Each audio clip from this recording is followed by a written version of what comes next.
There is a form of spiritual life that looks like faithfulness, but is actually stagnation wearing obedience as a mask. John 5 opens with a sin that is deeply theological if you slow down to see.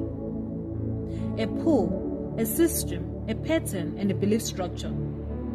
In these lay a multitude of invalids, the blind, the lame, and the paralyzed. Not one, not few, a multitude, a shared system of expectation. They are all gathered around the same idea, that healing comes through a moment, triggered by a sign, and accessible only to the fastest. Even if you remove that later added verse about an angel stirring the water, the man's response confirms the system. I have no one to put me into the pool when the water is stirred up. It's a community of people organized around the theory of how God works. God moves occasionally, not continuously. Access is competitive, not relational.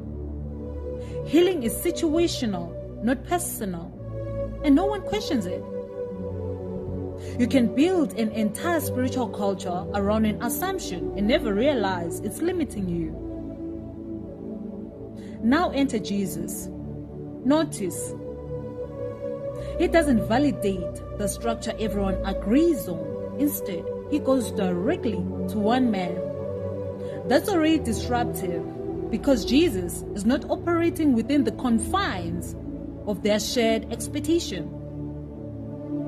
One man was there who had been an invalid for 38 years.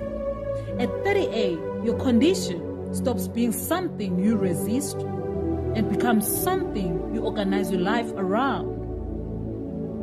Jesus says, "Do you want to be healed?" The man answers, "Sir, I have no one to put me into the pool." Jesus asked about desire. The man answers with strategy, because he cannot conceive of healing outside the system he has accepted. His imagination is confined to a method.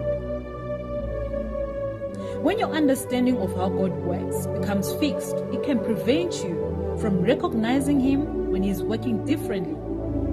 Get up, take up your bed, and walk. Just a word, and the man is healed immediately.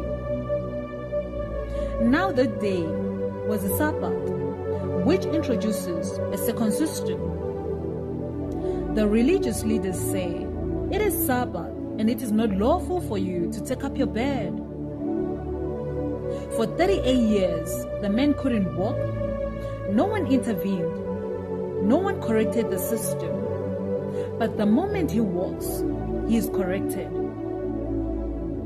Systems often tolerate dysfunction and resist disruption. As long as he was lying there, he fit. Now that he is walking, he's a problem. The leaders are not questioning the miracle, they are questioning the method. They are so committed to their interpretation of obedience, not the evidence of God's activity. You can be so committed to being right about God that you miss him when he acts. Later, Jesus finds the man at the temple. He says, "See, you are well. Sin no more that nothing worse may happen to you." Jesus reconnects the man's healing to a larger trajectory of life. Because physical restoration doesn't automatically equal transformed direction. Miracles can change your condition without changing your pattern, which means without internal realignment, the healed life can still move towards the same outcomes. So Jesus here addresses not just the event, but the continuation.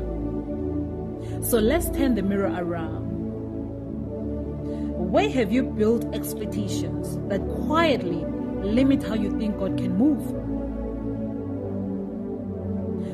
Where have you adapted so deeply to a condition that you no longer imagine a different reality?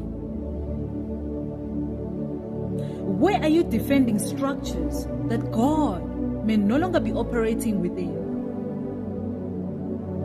May God free you from the assumptions that keeps you from recognizing Him